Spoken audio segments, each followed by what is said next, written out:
আমার ধারণা তারেক সাহেব উনি এই কাজটা করেছেন।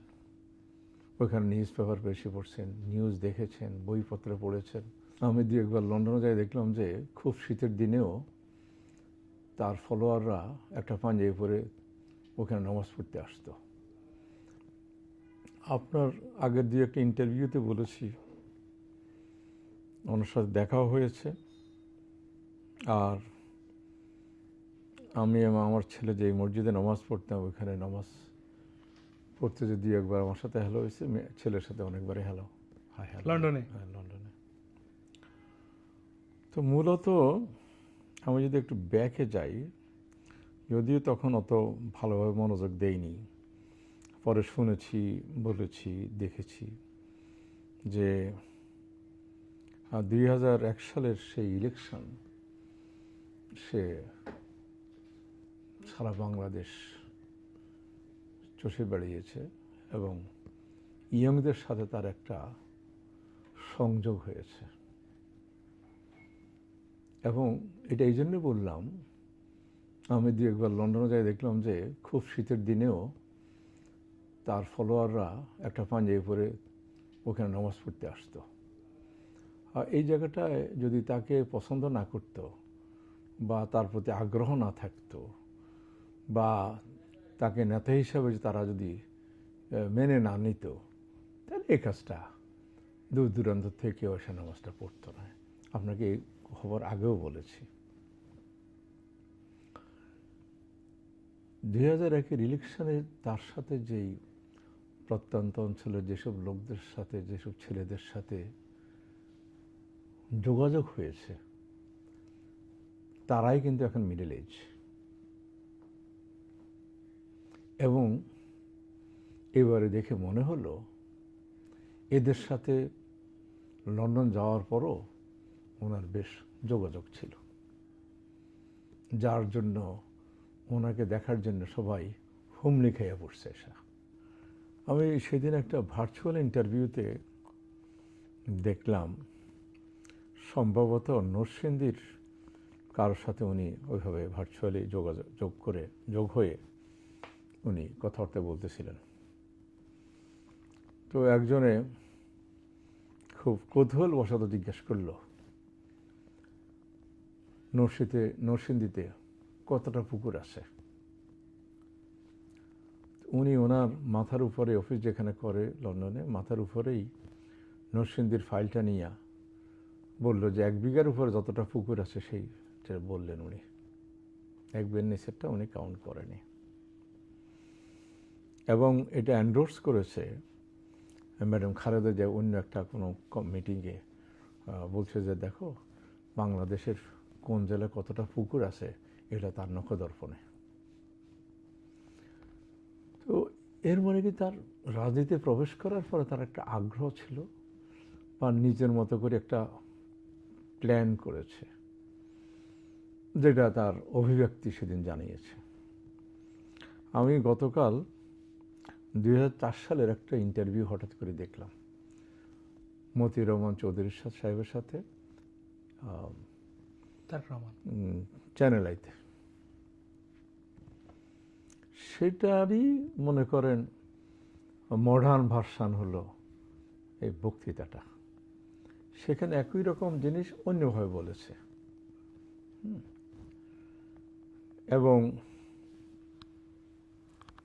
তাকে জিজ্ঞেস করা হয়েছে, আপনার বিপক্ষ তো কথা বলতেছে। উনি বলতেই পারে, এটা তো আমি কিছু করতে পারি না। আমার ভালো কাজ যেমন আছে, হয়তো আমার কোনো কাজ পছন্দ হয়নি, তারা বলতে পারে। তো আমি যে জিনিসটা আপনাকে বলতে চাচ্ছি, লন্ডন এমন একটা জায়গা, আমি যখন 80-র দশকে ছিলাম, 70-এর দশকের শেষ দিকে ছিলাম, তখন আমরা আন্ডারগ্রাউন্ডে চলতাম। সবার হাতে একটা বই অথবা একটা নিউজ পেপার। সকালে হইলে ডেইলি নিউজ পেপার, বিকালে হলে ইভিনিং নিউজ পেপার। সেটা 12-14 সালে যখন গিয়েছি, সেটা রিপ্লেসমেন্ট দেখলাম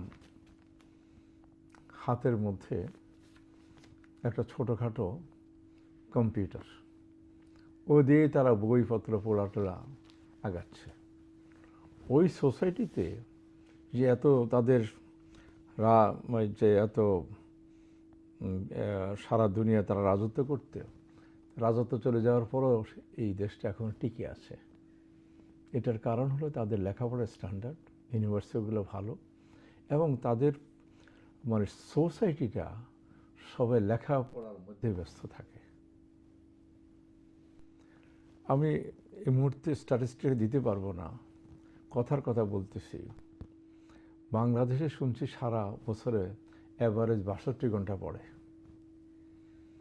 আর সেটা ব্রিটেন আমেরিকাতে অনেক বেশি। ওদের পার্ট অফ সোসাইটির কাজ হলো লেখাপড়া জানা। ইভেন উত্তর কোরিয়া পর্যন্ত ওরা ডেইলি একটা সময় নির্ধারণ করে রাখছে, এত পড়াশোনা করতে হবে। আমার ধারণা তারেক রহমান সাহেব উনি এই কাজটা করেছেন। ওইখানে নিউজ পেপার বেশি পড়ছেন, নিউজ দেখেছেন, বইপত্র পড়েছেন, আর তাছাড়া ওনার পুরো পরিবারটাই পড়ার মধ্যে আছে। ওনারাই হার্ট স্পেশালিস্ট, পড়াশোনা করতে হলে হয়েছে। মেয়ে বার করেছে, মেয়ে তো লেখাপড়া করে ওখানে অনার্স করছে, তারপরে বার করেছে। এগুলা সহজ ব্যাপার না, পড়াশোনার স্ট্যান্ডার্ড না থাকলে ওখানে ঢুকতে পারে না। তার ওনার বাড়ির মধ্যেও একটা পড়াশোনার পরিবেশ ছিল। আমার কাছে মনে হলো ওনাকে এই পড়াশোনা করে ওনার এডুকেশন এবং বিহেভিয়ার এবং কর্মদক্ষতাকে এনরিচ করেছে। সেটারই বহিঃপ্রকাশ সেই দিনের বক্তৃতায় পেয়েছেন। উনি রেডিক্যাল কোনো বক্তৃতা দেয়নি, হিংস্র কোনো বক্তৃতা দেয়নি। ওনার মোদ্দা কথা, সবাইকে নিয়ে শান্তভাবে দেশকে উন্নতি করার জন্য ওনার প্ল্যান আছে। আচ্ছা, মানে বক্তব্যে একটা জিনিস সব পত্রপত্রিকাও এসেছে যে আমিত্বরা নাই আমাদের। উনি যেটা একটা ফলো বলছে যে মার্টিন লুথার কিং এর সেই বিখ্যাত আই হ্যাভ এ ড্রিম, এটা আমরা বহুবার শুনেছি। I have a dream one day I will reach the promise land, এরকম কিছু আছে। উনি অতদূর না যেয়ে অন্তত বলছে যে আমি I have a plan for my country এবং I have a plan for my people. তো এইটা যেহেতু আপনার যদি যতজনে ধরেন এইভাবে প্রভার জীবনে যে অন্তরীণ ছিলেন, উনি বিদেশে তারেক রহমান সাহেব যে অন্তরীণ ছিলেন, 17 বছর দেশে আসতে পারেনি, কোথাও যাইতে পারেনি, একমাত্র বাসা বাড়িতে ছিলেন, অথবা তার নেতা নেত্রীরা, তার সমকক্ষ সহযোদ্ধারা ওনার সাথে দেখা করেছে অনেকে। কিন্তু মানুষ তো লন্ডনে থাকলে, যারা ইউরোপে থাকে তারা বছরে একবার বাহির হয়, বিভিন্ন জায়গায় যায়, মানুষের সাথে দেখা হয়। উনি এগুলো কিছুই করতে পারেনি। উনি লন্ডন কেন্দ্রিকই ছিলেন, লন্ডনের বাসভবনে ছিলেন সবসময়। আপনি দেখেন নেলসন ম্যান্ডেলা 26 বছর ওনার জেলে ছিল। তো একটা দেখলাম যে একদিন উনি একটা রেস্টুরেন্টে খেতে গেছে, যে লোকটা তাকে পাহারা দিছে এবং তাকে সময় মতো পানি দেয়নি, সেই রেস্টুরেন্ট সেও খেতে গেছে। তখন উনি ওকে ডাক দিয়ে বলল যে আমাদের সাথে বসো। সে কোনো দিকে না তাকাইয়ে তাড়াতাড়ি খাইয়া চলে গেছে। তখন নেলসন ম্যান্ডেলার বন্ধুরা বলল যে কে ওই আমার পাহারায় ছিল, আমাকে সময় মতো অনেক কিছুই দেয়নি। এখন আবার আয়াতুল্লাহ খামেনি প্যারিসে ছিল, উনি 15 বছর পর রেভলিউশন করে দেশে ফিরছে। হয়তো ওনার 15 বছরে সবার সাথে যোগাযোগ করে একটা টিম তৈরি করেছে, বিভিন্নখানে সবার সাথে ভার্চুয়ালি যোগাযোগ হয়েছে। যদিও আমাদের বিপ্লব বা বৈষম্য বিরোধী আন্দোলনটা গত 24 অগাস্ট হয়েছে, কিন্তু ওনাদের মেন্টাল সাপোর্ট, ফিজিক্যাল সাপোর্ট হয়তো ছিল না, মেন্টাল সাপোর্ট তো ছিল। আমি তারপরও বৈষম্য বিরোধী ছাত্রদেরকে সবসময় ধন্যবাদ দিই, তাদের এসব আন্দোলনের জন্য আপনার সাথে কথা বলতে পারতেছি। আবার সেটারই ফলস্বরূপ উনি দেশে এসছেন এবং দেশে এসে ওনার যারা ফলোয়ার, ওনার যারা পার্টি মেম্বার, ওনার যারা, এবং এখানে আমি ওনাদের স্থায়ী কমিটির সদস্যকেও ধন্যবাদ জানাই যে তারা সবাই মিলে একটা ডিসিশন নেওয়া এরকম একটা অনুষ্ঠান করেছে। তাহলে তাদের যারা তাদের সাপোর্টার, বিশেষ করে স্পেশালি তৃণমূল লেভেলে, তারা কিন্তু উজ্জীবিত হয়েছে এবং তারেক রহমান সাহেব ওদেরকে আশার বাণী শুনিয়েছে। সে আশা নিয়েই হয়তো সামনে আগাতে পারবে।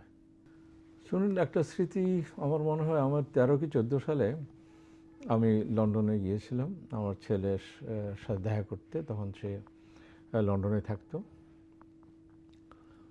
তো ওনার কয়েকজন পিএস আছে, আর জাহাঙ্গীর ইউনিভার্সিটির একজন ছিল। তো বললো যে আমাদের চেয়ারম্যান সাহেব দেখা করে যান। আমি বলছি যে দেখেন উনি বড় মানুষ, ওনার মেলায় ব্যস্ততা থাকে। কয় না, তারপর আপনি নয়দিগন্তের সাথে আছেন, তো একটু দেখা করে যান।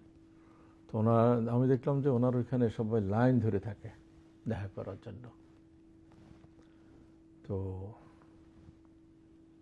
আমার জন্য উনি বললো যে ঠিক আছে 10 মিনিট আমি দেখা করে যাও। ঠিক আছে। তারপরের দিনের ফ্লাইট, আগের দিন রাত্রে ওনার সাথে দেখা করতে গেলাম 9:30টার দিকে। তো উনি প্রথম কথা বলার পরে আমার 10 মিনিটের পরিবর্তে আমরা 45 মিনিটস আলাপ আলোচনা করেছি এবং অনেক সময় দিয়েছে। সম্ভবত ওই দিন আর উনি কারোর সাথে দেখা করেনি। এইটুকু স্মৃতি আমার কাছে আছে। এবং লেখাপড়া, এডুকেশান, আমি তো ওই দুইটা নিয়ে চিন্তা করি, এবং ইকোনমি, এই ব্যাপারে উনি আমার ধ্যান ধারণা জিজ্ঞেস করেছে।